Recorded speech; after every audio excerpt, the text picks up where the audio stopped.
Sistem kepolisan yang moden dan sistematik di negara ini bermula dengan berkuat kuasanya Charter of Justice di Pulau Pinang pada 25 Mac 1807.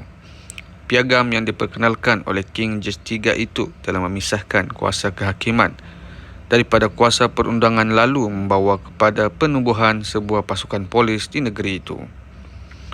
Menjelang awal abad ke-20, kesemua negeri di Tanah Melayu telah mentadbir pasukan polis sendiri, masing-masing dengan sejarah, tradisi dan peranan yang berbeza-beza.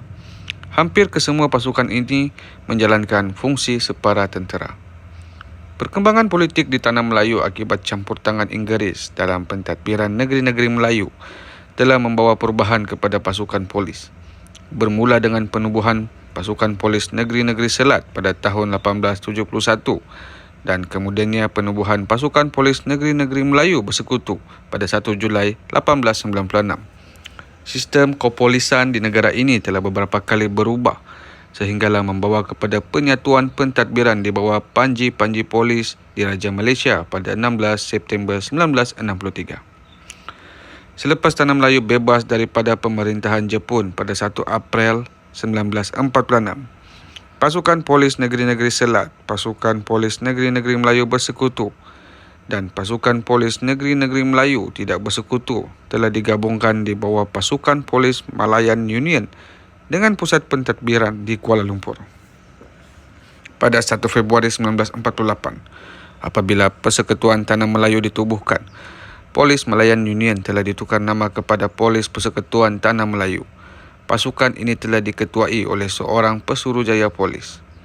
Perjuangan dan pengorbanan serta hikmat bakti anggota pasukan polis dalam mempertahankan negara daripada ancaman pemberontakan bersenjata pengganas komunis semasa tahun-tahun darurat 1948 hingga 1960 telah membawa kepada penganugerahan di gelaran diraja kepada pasukan polis oleh Seri Paduka Baginda Yang di-Pertuan Agong Tuanku Abdul Rahman Ibni Almarhum Tuanku Muhammad pada 24 Julai 1958. Pada 11 November 1961, Seri Paduka Baginda Yang di-Pertuan Agong Tuanku Syed Putra Ibni Almarhum Syed Hasan Jamalulail telah berkenan menganugerahkan Panji-Panji Diraja kepada pasukan polis Persekutuan Tanah Melayu. Panji-Panji Diraja yang menjadi kebanggaan dan kemegahan pegawai dan anggota pasukan polis ini mengandungi lambang Polis Diraja Persekutuan Tanah Melayu dan disulam dengan benang perak Perkataan Darurat 1948 hingga 1960. Apabila negeri-negeri Tanah Melayu, Sabah, Sarawak dan Singapura bergabung dalam Malaysia pada 16 September 1963, pasukan polis telah disatukan dan dikenali dengan nama Polis Diraja Malaysia PDRM dan diterajui oleh seorang ketua polis negara. Pada 24 Julai 1971, DYMM Seri Paduka Baginda Yang di-Pertuan Agong Sultan Abdul Halim Muazzam Shah telah mengunirkan panji-panji kepada batalion pasukan polis hutan, pasukan simpanan persekutuan dan polis marin. Pada 25 Mac 1976, DYMM Seri Paduka Baginda Yang di-Pertuan Agong Sultan Yahya Putra telah berkenan menganugerahkan panji-panji kepada batalion 17, 18 dan 19 PDRM. Seterusnya, sekali lagi DYMM Seri Paduka Baginda Yang di-Pertuan Agong Tuanku Jaafar Tunku Abdul Rahman menganugerahkan panji-panji kepada PDRM pada 11 November 1997.